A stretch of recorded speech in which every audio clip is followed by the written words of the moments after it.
Salah satu pemicu terjadinya inflasi di Kalimantan Selatan adalah iwak haruan. Lantaran ngalinya membudidayakan iwak haruan, sementara konsumsinya terus meningkat.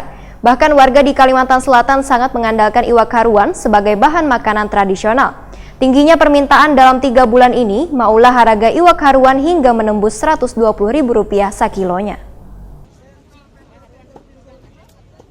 Salah satu pemicu terjadinya inflasi di Kalimantan Selatan adalah iwak haruan. Lantaran ngalihnya membudidayakan iwak haruan, sementara konsumsinya terus meningkat. Deputi Ahli Ekonomi Bank Indonesia KPW Provinsi Kalimantan Selatan Dadi Esa Cipta, Wertakuni Prima TV usai kegiatan temu insan media di Tripak Hotel Jalan Ayani Pal 6,5 Banjarmasin, jelang kemarin Rabu 15 Januari 2020 memadahakan, iwak haruan menjadi pemicu inflasi di Kalimantan Selatan dikarenakan salah satu komoditas yang paling banyak dicari warga di Banua. Bahkan warga di Kalimantan Selatan sangat mengandalkan iwak haruan sebagai bahan makanan tradisional. Apalagi konsumsi iwak haruan ini, ujar Dadi Esa Cipta, kada bisa dipisahkan dari keseharian warga, terutama pecinta nasi kuning, lontong, wan ketupat kandangan. Tingginya permintaan dalam 3 bulan ini, maulah harga iwak haruan hingga menembus Rp120.000 sekilonya. Harga itu merupakan yang tertinggi di antara seluruh jenis ikan banyau tawar dan dijual di Kalimantan Selatan. Musim kemarau panjang juga menjadi salah satu pemicu tingginya harga iwak haruan di pasaran. Sementara permintaan di pasaran tetap tinggi. Untuk menekan lajunya inflasi yang disebabkan tingginya harga iwak haruan ini, maka BI Kalimantan Selatan, ujar Dadi Esa Cipta, sedang berupaya mengembangkan pembudidayaan iwak haruan berbasis teknologi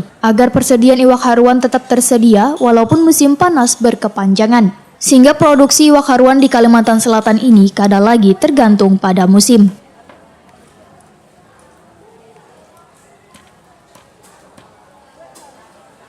Yang kita coba harapkan dengan teknologi, dengan inovasi baru, musim hujan ini kita manfaatkan supaya nanti produksi bisa naik lagi. Dan nanti ke depan juga tidak bergantung lagi sama musim dengan teknologi tadi, sehingga stok selalu ada. Berarti perlu masyarakat ini Pak perlu dirangsang untuk budidaya langsung mungkin. Iya, tapi sementara kami punya pilot project Mas. Jadi kita kemarin di Barabai sudah coba, kemudian di Bumi Tangi Agung Edupa kami juga bikin pelatihan untuk budidaya ikan haruan. Di Tanjung juga di Banu Lawas kalau saya nggak salah juga sudah mengembangkan. Jadi mungkin memang tidak bisa masif, tapi apabila ini memang berkembang, inovasi ini akan coba kita sebarkan untuk seluruh Kalimantan. Menurut Dadi Esa Cipta, wayah ini sudah ada beberapa daerah di Kalimantan Selatan yang sedang diuji coba inovasi teknologi pembudidayaan iwak haruan tersebut.